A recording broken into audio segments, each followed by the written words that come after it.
ہمارے حضرت بہت استقامت والے تھے، لیکن پھر بھی فرماتے تھے کہ یہ اللہ کا فضل ہے کہ اللہ نے ہم پہ 5 نمازیں فرض کر دی، آپشنل نہیں رکھا۔ آپشنل ہوتی نا، اختیاری ہوتی تو شاید کوئی بھی نماز نہ ہوتی، ہم سے سوچتے ہی رہتے کہ چلو 5 نمازیں پڑھنا ثواب ہے تو پرسوں سے پڑھیں گے۔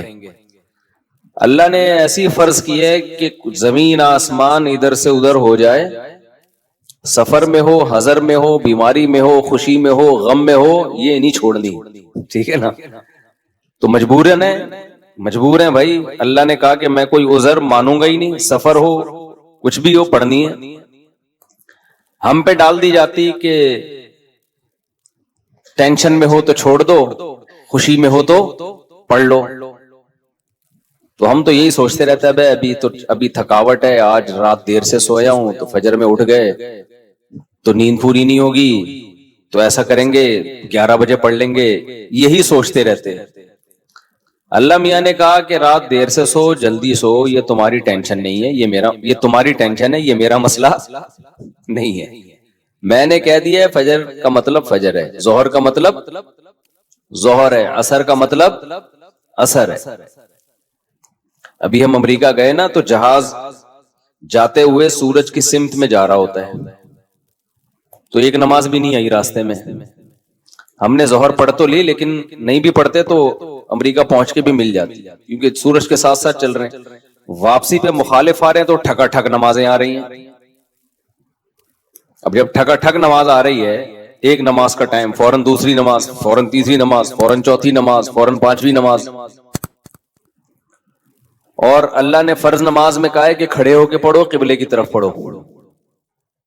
یہ ممکن نہیں ہے تو پھر مجبوراً بیٹھ کے پڑھو، لیکن فرض نماز پھر بعد میں لوٹانی چاہیے، کیونکہ فرض نماز اصل میں قیام بھی فرض ہے اور قبلہ رخ ہونا بھی فرض ہے۔ تو اب ہمارے ساتھ دوست تھے، انہوں نے کہا کیسے؟ میں نے کہا مجبوراً بھائی پڑھنی پڑے گی، اللہ کا حکم ہے، نماز آپ سفر میں نہیں چھوڑ سکتے۔ اللہ نے 4 کی 2 کی ہی اسی لیے کہ میں نے 4 کی 2 کر دی ہیں، چھوٹی کر دی ہے، اس لیے کہ چھوڑنا نہیں ہے، آدھی کر لو۔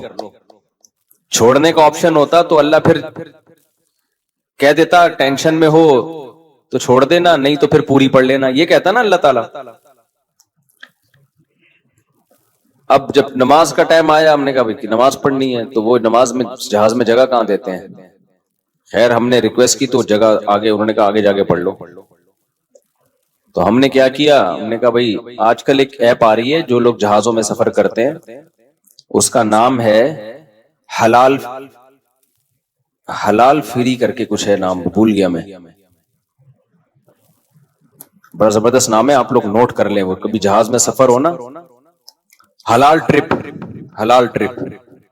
یہ ایپ ڈاؤن لوڈ کر لیں اپنے موبائل میں، اور اگر ڈاؤن لوڈ نہیں ہو رہی تو ڈائریکٹ گوگل پہ بھی سرچ کی جا سکتی ہے، حلال ٹرپ گوگل پہ لکھیں تو وہ ایک ویب سائٹ آ جائے گی، وہ کھولیں، وہ آپ سے مانگے گا جہاز کے ٹائمنگ کیا ہے، کدھر سے کدھر جا رہا ہے، کیا تاریخ ہے، آپ اس میں ڈالیں گے، تھک کر کے وہ بتا دے گا کہ آپ کی جو گھڑی میں اس وقت ٹائم ہو رہا ہے اس کے مطابق فجر کتنے بجے، ظہر کتنے بجے، عصر کتنے بجے، مغرب کتنے بجے، عشاء کتنے بجے، اور اتنے بجے قبلہ کہاں ہوگا، اتنے بجے قبلہ جہاز میں کس سمت میں ہوگا۔ تو بڑی خاندانی ایپلیکیشن ہے، تو وہ آپ جیسی ڈالیں گے ٹھک کر کے، تو ایک گھڑی آپ ایسی رکھیں جو چینج نہ ہو ٹائم اس کا۔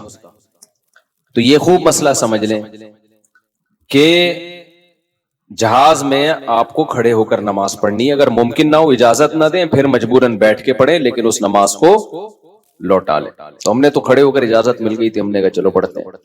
اس میں یہ آسانی ہے کہ ظہر اور عصر اکٹھی، لیکن کیسے اکٹھی؟ اس طرح سے اکٹھی کہ ہم نے دیکھا کہ ظہر کا ٹائم ختم ہو رہا ہے، فرض کریں 5 بجے ختم ہو رہا ہے، اور عصر کا ٹائم 5 بجے شروع ہو رہا ہے، تو ہم نے کیا کیا، وضو کر لیا، کیونکہ جہاز کے واش روم میں وضو کرنا بھی آسان کام نہیں ہے، تمیز سے وضو کیا کرو، وہاں پہ ایسا کیچڑ نہ کر دو کہ وہ بولیں نمازیوں پہ پابندی لگا دیں، اس میں وضو تمیز سے، پانی نہ گرے۔ میں تو وضو کر کے ٹیشو سے سب نیچے صاف کرتا ہوں تاکہ کوئی نیا بندہ جائے نا وہ یہ نہ کہے یہ مولویوں کی وجہ سے دیکھو کیچڑ کتنا ہو گیا۔ برا امیج نہ جائے تو صاف ستھرا کر کے بالکل اس کو, کوئی بات نہیں ہاتھ خراب ہو جائے گا اس کو دھو لو آرام سے, لیکن امیج اپنا خراب نہ کرو کہ یار یہ نمازی لوگ جب بھی جہاز میں آتے ہیں کیچڑ کر کے جاتے ہیں. ایک نے مجھے بتایا پائلٹ نے کہ ہم کہیں جا رہے تھے, کہیں اجتماع تھا, تو سارے نمازی بیٹھے ہوئے تھے جہاز میں, تو کہہ رہے جہاز کی حالت یہ ہو گئی تھی کہ جیسے کوئی تالاب بنا ہوا ہوتا ہے, سارے وضو کر کر کے آ رہے ہیں گیلے پاؤں کے ساتھ پورے جہاز میں نا, کہتے ہیں ایسا کیچڑ ہم نے زندگی میں کبھی نہیں دیکھا جہاز میں. تو کتنا برا امیج گیا نا. تو اس لیے صفائی ستھرائی کر کے ان کو لگے کہ کوئی بات نہیں یار, اگر یہ وضو کر بھی لیتے ہیں تو واش روم میں ذرہ برابر بھی گندگی نہیں ہوتی, تو صاف ستھرا کر کے نکلو باہر. اس بیان ابھی شروع کروں گا لیکن یہ بھی ضروری بات ہے تاکہ جہازوں میں بھی نمازوں کا اہتمام کریں. اللہ کو نماز بہت زیادہ محبوب بھی ہے, اور اللہ کے ہاں جتنی ویلیو نماز کی ہے نا اتنی کسی حکم کی نہیں ہے. اللہ نے نہیں چھوڑی ہے. میں نے دیکھا ہے لوگ جہازوں میں نمازیں گول کر رہے ہیں, ٹرینوں میں نمازیں گول کر رہے ہیں, شاپنگ میں نمازیں. ہو بھائی میدان جنگ میں اللہ کہہ رہا ہے میدان جنگ میں کہ نہیں, اگر تم میدان جنگ میں کھڑے ہو کر پڑھ سکتے تو پیدل پڑھ لو, سواری پہ پڑھ لو. اے اللہ بعد میں پڑھ لیں گے نا, جنگ سے جب فارغ ہو جائیں گے پھر پڑھ لیں گے, ابھی کیا ٹینشن ہے. اللہ نے کہا ان الصلاۃ کانت علی المؤمنین کتابا موقوتا, نماز مومنین پر مقررہ اوقات میں فرض ہے, یہ نہیں ہے کہ بعد میں پڑھ لو. کتنے آرام سے کہتے ہیں بھی سفر میں ابھی کہاں جائیں کیا کریں. نہیں بھائی, نمازی آدمی زمین آسمان ادھر سے ادھر ہو جائے وہ کہتا ہے بھائی چھوڑنی نہیں ہے, کچھ بھی ہو جائے. آج نمازی بھی نمازی نہیں رہے ہیں. تو ہم نے یہ ضرور کیا کہ کیونکہ اس میں وضو بہت مشکل کام ہے, تو اس میں پھر ہم نے یہ کیا کہ بھائی 5 بجے جیسے اپلیکیشن سے پتا چل گیا شافی وقت کے مطابق 5 بجے ظہر قضا ہو رہی ہے, تو بھائی 4:45 پہ یا 4:50 پہ ہم نے ظہر پڑھ لی, قبلہ رخ کھڑے ہو کر 2 رکعت پڑھی ہیں. تھوڑی دیر میں عصر کا ٹائم ہو گیا, اسی وضو سے عصر نمٹا لی. سمجھتے ہو؟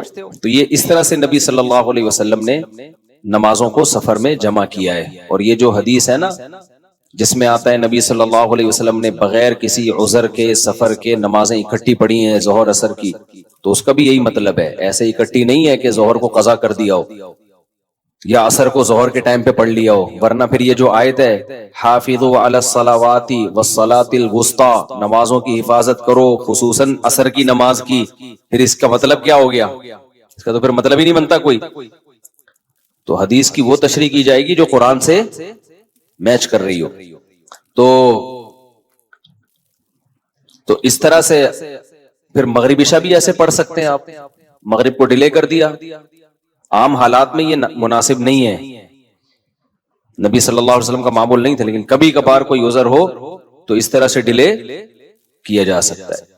تو مغرب کو تھوڑا ڈیلے کیا عشاء کے قریب. صحیح بخاری کی حدیث ہے, اس میں حضرت عبداللہ بن عمر نے اسی طرح جمع کیا ہے کہ مغرب پڑھی تلبث یسیرا, تھوڑی دیر ٹھہرے پھر عشاء پڑھ لی. تو اس سے پتہ چلتا ہے کہ جن حدیثوں میں آتا ہے اکٹھی پڑھی ہیں تو ان کا یہ مطلب ہے جو بخاری میں بیان. خیر ابھی یہ ٹاپک نہیں ہے کیونکہ لوگ کہتے ہیں کہ یہ لوگ حدیثوں کو نہیں مانتے, حدیثوں میں تو 2 نمازیں اکٹھی پڑھنے کا ہے. ہم مانتے ہیں اکٹھی, لیکن اکٹھی کا مطلب کیا ہے؟ تو خلاصہ یہ کہ کسی قیمت پہ بھائی نماز قضا بولو مت کرو. دیکھو بار بار ایک بات بیان کرتا ہوں, اللہ کے حکم میں آسانی ہے, لچک نہیں ہے. کیونکہ دنیا میں کوئی بھی قانون ساز اپنے قانون کو ہلکا نہیں سمجھتا. دنیا میں جو بھی حکومت ہوتی ہے قانون بنائے اور یہ کہے کہ یہ لازم ہے, اس کے بعد پھر وہ لازم نہ کرے, اور تو اس کا مطلب خود اپنے قانون کی ویلیو کو وہ ڈی ویلیو کر رہی ہے نا. یہی مطلب ہو گیا نا. دنیا میں کوئی یہ نہیں کرتا, تو اللہ قانون بنائے اور کہے کہ یہ فرض ہے, سفر میں بھی فرض ہے, حضر میں بھی فرض ہے, پھر اللہ کہ چلو میں نے کہہ تو دیا باقی تمہاری مرضی. نا نا نا نا نا نا, صحیح ہے, اللہ نے کہہ دیا اب ہے تو ہے, اب آپشنل نہیں ہے. رمضان کے بار بار میں بتاتا ہوں نا, روزے میں مزدور کو بھی روزہ رکھنا پڑے گا, کتنی سخت گرمی ہو, کیونکہ اللہ نے قانون بنا دیا بھائی بیماری میں سفر میں چھوڑ سکتے ہو, اس کا مطلب تیسرا کوئی عذر نہیں ہے, رکھنا پڑے گا. تو اس لیے جو فرائض ہے نا، واجبات فرائض، اس میں اللہ کے قانون آسان ضرور ہے، لچکدار نہیں ہے، جب ہے تو ہے۔ اسی میں ایک اور مسئلہ آ گیا عدت کا، کسی عورت کے شوہر کا انتقال ہو جائے، اللہ نے قانون بنا دیا، آسان قانون بنایا۔ زمانہ جاہلیت میں بہت مشکل تھا، جب کسی عورت کے شوہر کا انتقال ہوتا تھا تو زمانہ جاہلیت میں عورت 2 سال عدت گزارتی تھی۔ کتنی؟ 2 سال۔ اور اس 2 سال میں وہ میلی کچیلی رہتی تھی، یہاں تک بھی بعض روایات میں آتا ہے اس کی جگہ کو گندا رکھا جاتا تھا، مینگنیاں لا کے ڈال دی جاتی تھی گند میں رہے۔ اسلام نے اس حکم کو ختم کیا، یہ ظلم ہے عورت کے اوپر۔ اللہ نے حکم دیا 4 مہینے 10 دن بس، اور اس میں میلی کچیلی نہیں رہے گی، نہائے دھوئے، بس زینت اختیار نہیں کرے گی، زیور نہ پہنے، خوشبو کا استعمال نہ کرے، زینت اختیار نہ کرے، باقی نارمل رہے، گھر سے باہر نہ نکلے وہ۔ ایک صحابیہ نے نبی صلی اللہ علیہ وسلم سے اجازت چاہی کہ بھئی 4 مہینے 10 دن میں یوں کر لوں، میں فلانی جگہ چلے جاؤں۔ آپ نے فرمایا اللہ تعالیٰ نے تمہیں یہ آسانی دی ہے کہ وہ زمانہ جاہلیت کا حکم اللہ نے منسوخ کر دیا، اب اتنی آسانی دے دی، تو اب اس حکم کو فالو کرنا پڑے گا۔ اب آج کل خواتین کیا کرتی ہیں، شوہر کی ڈیتھ ہوئی، جو دیندار نہیں ہے ان کی تو بات ہی نہیں کر رہا نا، ان کی نظر میں تو عدت ودت کی کوئی 2 ٹکے کی حیثیت ہی نہیں ہے، وہ تو اس کو دقیانوسی حکام سمجھتی ہیں۔ لیکن جو دیندار ہیں وہ بھی بھائی، وہ ڈیتھ ہوئی، شوہر کا چہرہ دیکھنے کے لیے جا رہی ہیں ہسپتال، پھر وہ فلانے کے کام سے جانا ہے تو آج فلانے کے کام سے جانا ہے، تو آج یوں کرنا ہے، آج یہ کرنا ہے، یہ فلانے پورشن میں چلی جاتی ہوں، ماموں کے گھر جا کے عدت گزار لیتی ہوں۔ بھائی اللہ تعالیٰ نے جو عدت کے حکام دیے ہیں، شوہر کی ڈیتھ ہوتے ہی عورت کی عدت بولو شروع، اور عدت میں 2 کام لازمی ہیں، گھر سے نہیں نکلنا ہے، زینت اختیار نہیں کرنی۔ اب اس میں لوگ ہمیں تنگ کرتے ہیں، یار وہ چہرہ دیکھنے جانا چاہتی ہے ہاسپٹل میں، بھائی شوہر کو گھر لے آؤ، اگر بیوی نے اپنے شوہر کو دیکھنا ہے میت کو گھر لے آؤ، عورت نہیں روڈ پہ آ سکتی، جنازے کی چارپائی کے پیچھے پیچھے جا رہی ہوتی ہے گھر سے باہر نکل کے، پھر اللہ کو غضب آئے گا، جب میں نے ایک آرڈر دے دیا ہے اس کو ہلکا کیوں لے رہے ہو؟ عیادت کے لیے نہیں جا سکتی وہ، سمجھ رہے کہ بھئی فلاں بیمار ہے تو چلو میں عیادت کے لیے چلی جاؤں، فلاں کی ڈیتھ ہو گئی چلو میں تعزیت کے لیے، حج ختم ہو جاتا ہے اس سے۔ حج کی کتنے مسئلے آتے ہیں، عورت نے حج کی درخواست دی ہوئی ہے، نام آ گیا، حج پہ جانے کی تیاری ہو گئی، شوہر کا انتقال ہو گیا، اب جس دن جانا ہے 4 مہینے تو ہو جائیں گے، 10 دن رہ جائیں گے، تو ہم کہتے ہیں بھائی 10 دن کیا، 1 گھنٹہ بھی رہ گیا ہونا 4 مہینے 10 دن ہونے میں، آپ کو 1 گھنٹہ پہلے بھی نکلنے کی اجازت نہیں، بے شک حج ضائع ہو جائے کوئی بات نہیں، حج کینسل ہو جائے، کیونکہ حج کی فرضیت پہ عدت مقدم ہے، حج اگلے سال بھی ہو سکتا ہے، عدت تھوڑی ہو سکتی ہے۔ تو ہاں یہ اللہ نے آسانی رکھ دی ہے کہ جس عورت کا کوئی کمانے والا نہ ہو، اللہ نے لچک، جہاں شدید ضرورت تھی وہاں اللہ نے خود بخود لچک رکھ دی کہ بھوکے تو نہیں مر سکتے نا، کمانے والا کوئی نہیں ہے تو کمانے کے لیے جا سکتی ہے، مجبوری ہے بھائی کمانا۔ اس میں فقہاء نے بیان کیا دن دن میں جائے بغیر زینت اختیار کیے، اور دن میں واپس آ جائے، اور صرف کمانے کی حد تک باہر نکلے، ادھر ادھر نہ جائے۔ اب اس میں خواتین یہ کیوں ایسے کیا، بھائی اللہ کا حکم ہے، اب اس میں آپ کو چونو چرا کی اجازت بولو نہیں ہے، بس آرڈر دے دیا۔ پھر اللہ نے یہ بھی حکم نازل کر دیا کہ اگر عورت پریگنینسی میں ہے تو بچہ ہوتے ہی اس کی عدت ختم ہو جائے گی۔ دیکھو ہمارے نبی صلی اللہ علیہ وسلم بھی اللہ کے آرڈر کے سامنے کیسے اپنی عقل نہیں استعمال کرتے تھے۔ ایک صحابیہ کو حمل تھا، ان کے شوہر کی ڈیتھ ہوئی ہے اور ادھر بچہ پیدا ہو گیا، ادھر ڈیتھ ہوئی اور ادھر فوراً ہی۔ اب ان کو خیال ہوا بھائی اتنی جلدی تو عدت پوری نہیں ہوتی، تو کیا کر رہا ہے، نبی نے سے مسئلہ پوچھا گیا، آپ نے فرمایا ختم۔ جب اللہ نے کہہ دیا وَأُولَاتُ الْأَحْمَالِ أَجَلُهُنَّ أَن يَضَعْنَ حَمْلَهُنَّ، کہ حمل والی عورت کی عدت یہ ہے کہ بچہ جن لے، تو بچہ جن دیا، تو اللہ نے تو نہیں کہا کہ 1 سیکنڈ بعد جنے یا